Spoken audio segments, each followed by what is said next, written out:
This is part two of the same talk.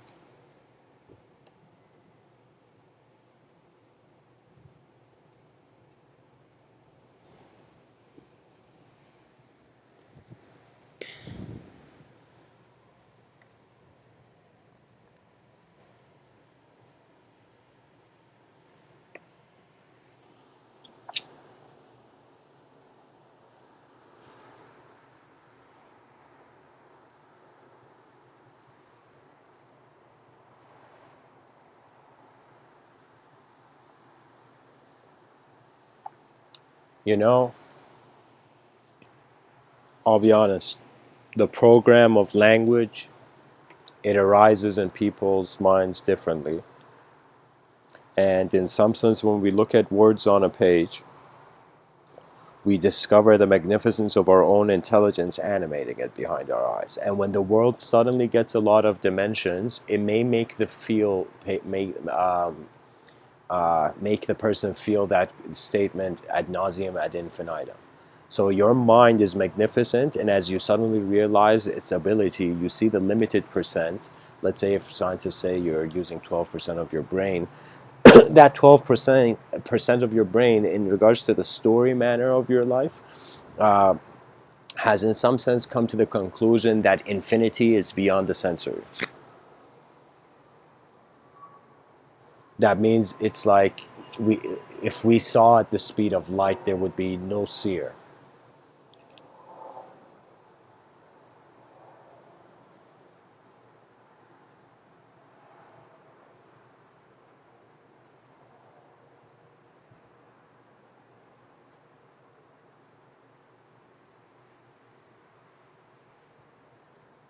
Once light becomes your nature, your mind is in some sense ever present.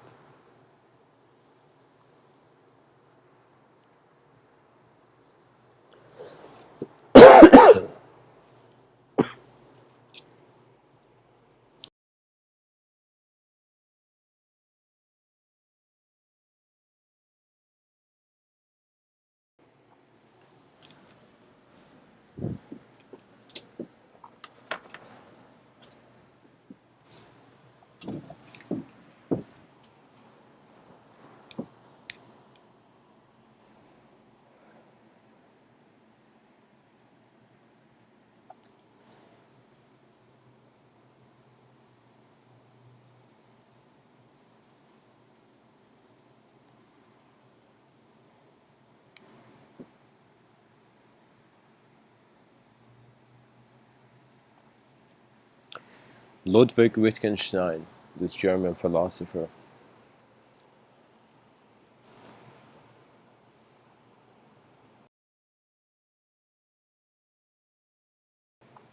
this German philosopher,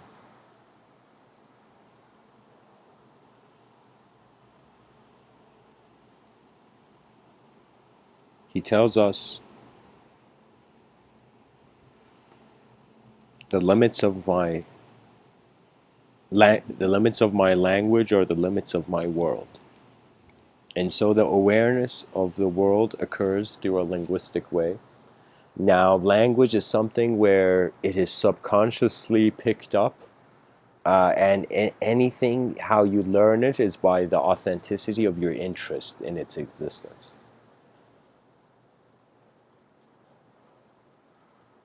This is why love, in some sense, has always had a sacrificial element to it, simply because the origin of that love wanted the continuity of the existence of the other. You see, so it's as if in love, self and other are the same.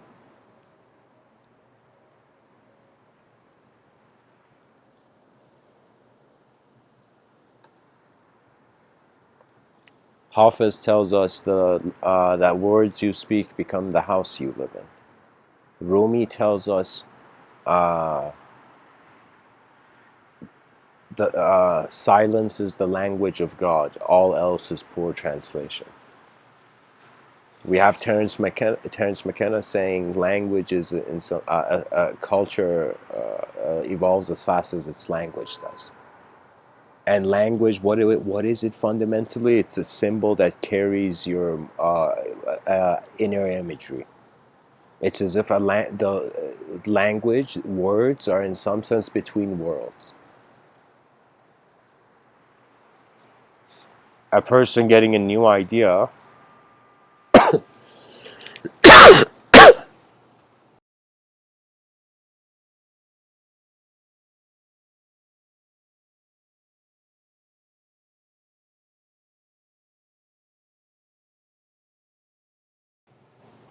a person getting a new idea is like a child of their mind and body when that idea is written down. And what I mean by mind and body is because you can acknowledge yourself individually, but I find the superior mind does not ignore the collective. The superior mind understands the collective exists. It exists, it's here, it's part of the pattern of history. It's as if the issue with history is not that it was everything was recorded, it's also how we comprehend the history, our history, the depth and dimensions we see in the significance of the actions being done.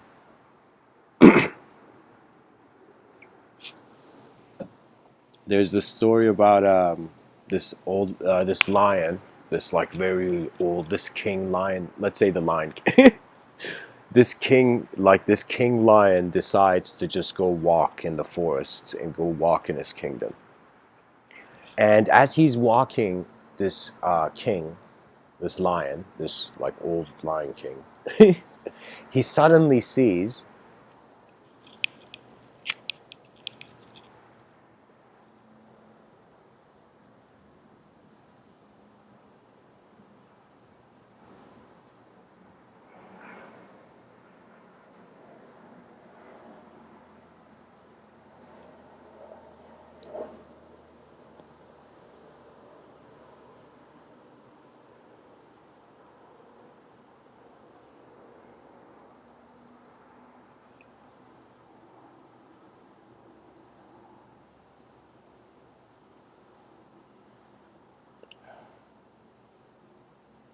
this old lion king goes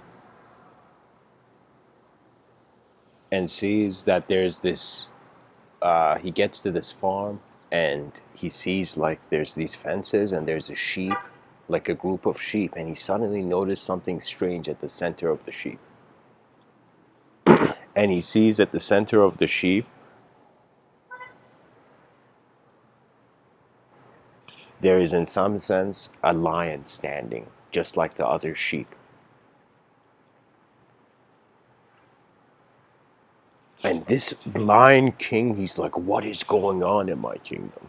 And he looks at this lion there in the middle and he walks up to the fence. The sheep are too much of sheep by design to even be able to acknowledge even there's a lion at the fence.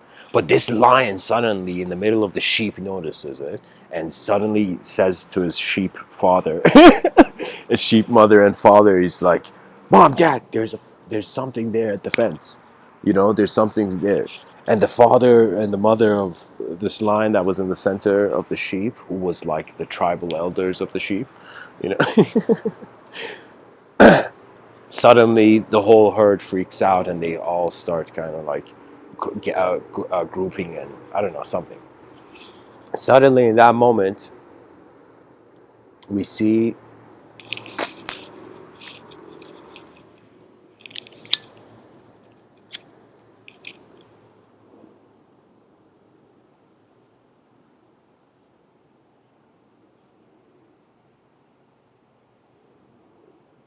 the older lion just shouts and says, "Hey, lion, in the middle."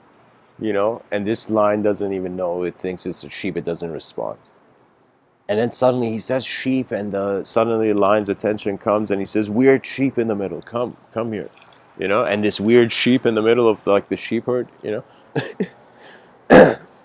this lion that thinks it's a sheep comes to the fence eventually. He feels it's like an intuitive divine calling of his boring daily life, you know, and he goes, and the older lion convinces him to follow him, and this lion that thinks it's a sheep, they both go by this stream, by this pond, And in that moment, suddenly the older lion says, "Look at yourself. What do you see?" And he looks at himself in the pond, and he says, "I see a sheep." And then the older lion says, "When I look in the pond, I see a lion. Now look at me and tell me what you see." And in that moment, this sheep, in some sense, suddenly looks and sees how he looks. This young lion that thinks it's a sheep looks exactly like this other lion. So for the first time, a sheep remembers it's a lion.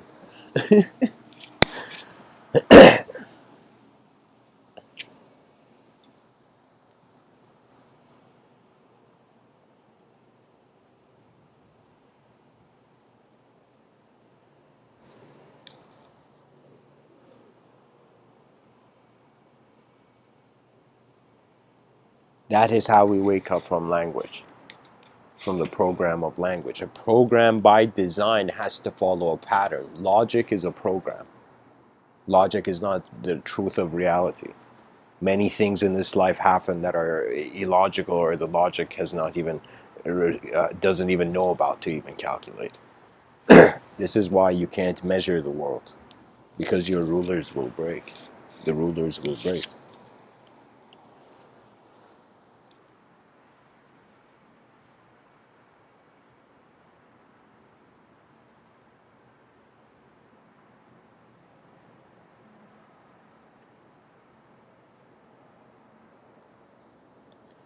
Rumi, this poet, says, "Out beyond ideas of right doing and wrongdoing, there is a place.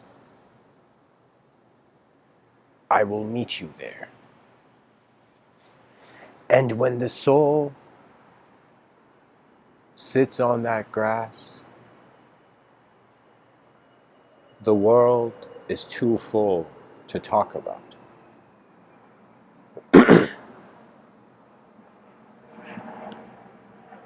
When your presence remembers itself before the ideology that defines you, your mind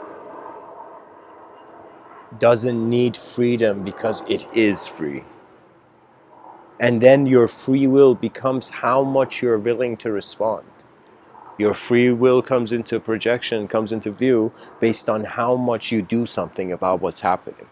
And it doesn't mean you have to go do something specific, or everybody has to suddenly try to save the world. That'd be anarchy, because not everybody has the same. But I find the initiative would be something to, in some sense, try to recreate the Tower of Babel. We have to create a new dimension that doesn't change the old world, but it allows the new world to emerge.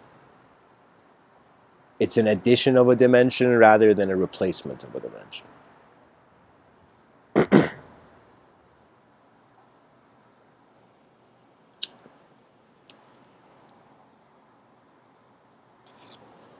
For me, a lot, my memory and imagination, whatever I perceive, it does get automatically contained. To some degree, you cannot prevent this aspect of the intelligence that it is trying to be something, because it's trying to be something, and it has to be because the environment is being something. Because the environment is being something, and you want to survive in this environment, so you have to be something as well. Right? So the objective dimension, the laws, the programs of nature are kind of, we can't do much there. That's how nature's eyes have opened. However, the free will is the attributeless face of the being. It is the presence of the intelligence that has nothing to do with how the individual looks, what has to do with the vision of the entity, has to do with the vision of the creature. It is just a realization of something that can be, and the only reason we're attempting it is because we're like, why not? That's the reason. It's like they're like, well, hey man, why do you want world peace? And it's like, why not, man? Let's just give it a try. Let's just see if in the gentleness of the objective realm, the subjective, the chaos of the subjectivity, which is damage free and to some degree. That means it's like the thought of a bomb is harmless compared to, let's say, a bomb. But if the thought of the bomb is, attention goes to it, then it will take shape. So we have to realize this process of environments influencing people's minds, and people's minds being generators of thoughts which they and others can act upon. So there has to be an incredible alertness to how attention is being the moment. When you come to this point, then you are present among nature. I call this an evolutionary return. That's what to nature. That's what enlightenment means to me. It is something you. That's why they called it self-realization, because the notion of self you think you are is a momentary subjective kind of projection. You see, every day you wake up, you feel it's a new day. Because you feel it's a new day, you're obviously feeling like a new self, right? You're feeling like a new moment of this phenomenon that you are, you know? So language is very important because language colors the objective individual into meaning. That means atomically, what meaning could life have? It's just particles in space. But if you want to see these particles suddenly moving in unique ways, we have to bring a cost to their living. When I say a cost to their living, it means you have to recognize if you have dared stand in the sun, you will have to acknowledge your shadow also coming into form. And what that means is the chaotic urges of creatures and the ordered urges of creatures are kind of coagulating in the same arena. And in some sense, the slave and the master are at war. And what that means is the animalistic instincts, which are, this is how you know you're an animal. Like, you know how somebody does something so violent, like somebody on the streets, like, hey man, stop being an animal. You know, like like as if that dude is literally seeing this human being, it has gone so berserk that it's animalistic. Imagine. So I'm saying, like, when there's a situation like that, it's as if that is there's a how would I say it? The programs of nature may be owned by you in your own way of looking at life, but reality is something where contentment is just having an ability to see what's here. To see something here doesn't necessarily mean you need to have like endless contexts and dimensions of how the thing is there. It just means to be able to see it. You see, it's as if like when you're thirsty, it doesn't matter if you have a cup or not, you'll drink.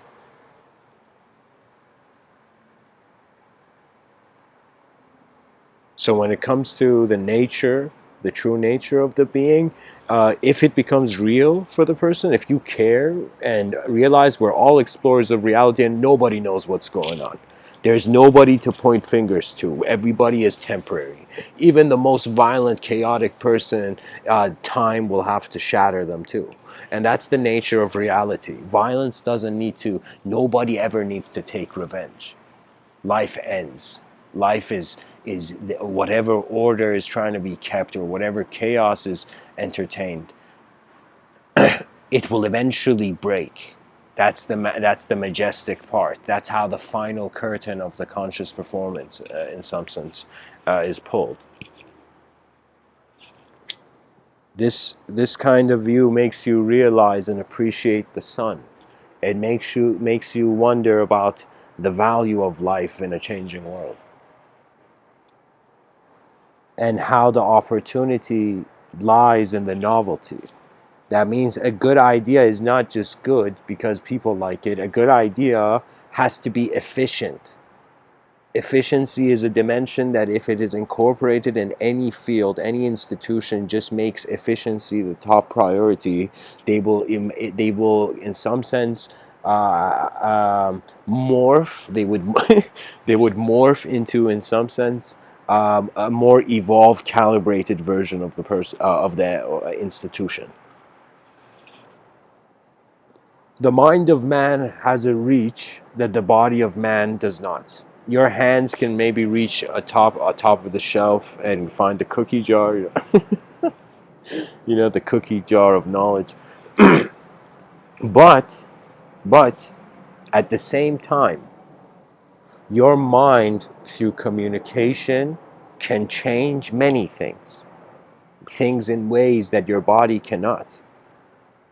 Your body's greatest communication is pretty much writing. Writing is the most sophisticated way that the body, in some sense, communicates how it's a mind. Okay, But the mind, in some sense, there's parts of your intelligence that don't need proof. There's parts of your intelligence, there's fragmentations of the psyche that will become evidence-based because all they are paying attention to is the objective aspect of the moment. But in some sense, there's parts of your psyche is like the psyche is not something that could get fragmented. You see, this is why psychology is on thin ice, because that's the nature of the mind. The mind doesn't have it can have an can your mind can be unconditional in the in a world of conditions. Do you see? Because your mind was not born on earth.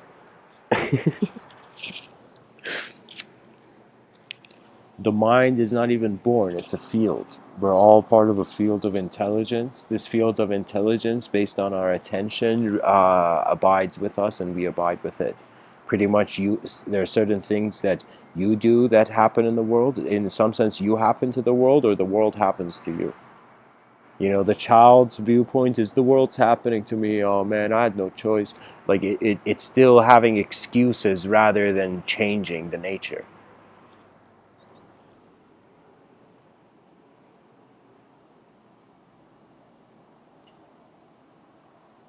There's the Zen story, where in the Zen story there's a man meditating.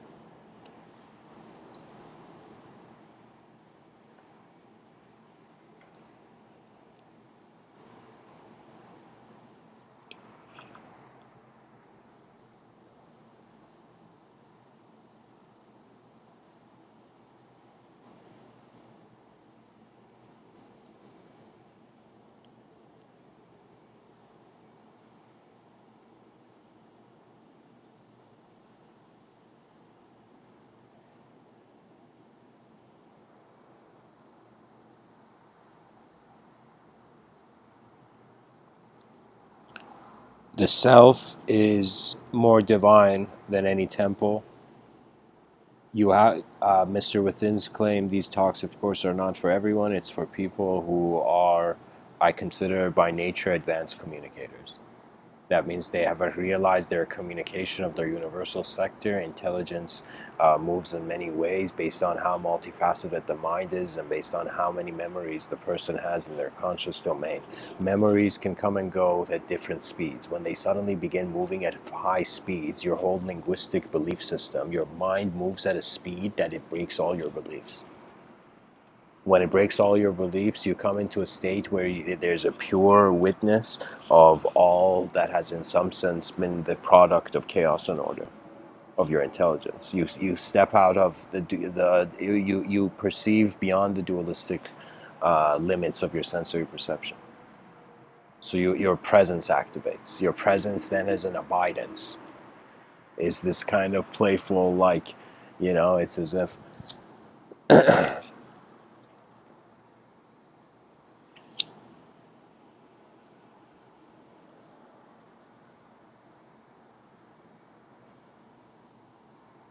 to conclude this talk, guys, I guess I would say there's only one way to live for life, and that is to live for life. Our eyes are open. The civilization's road is as paved as we walk it.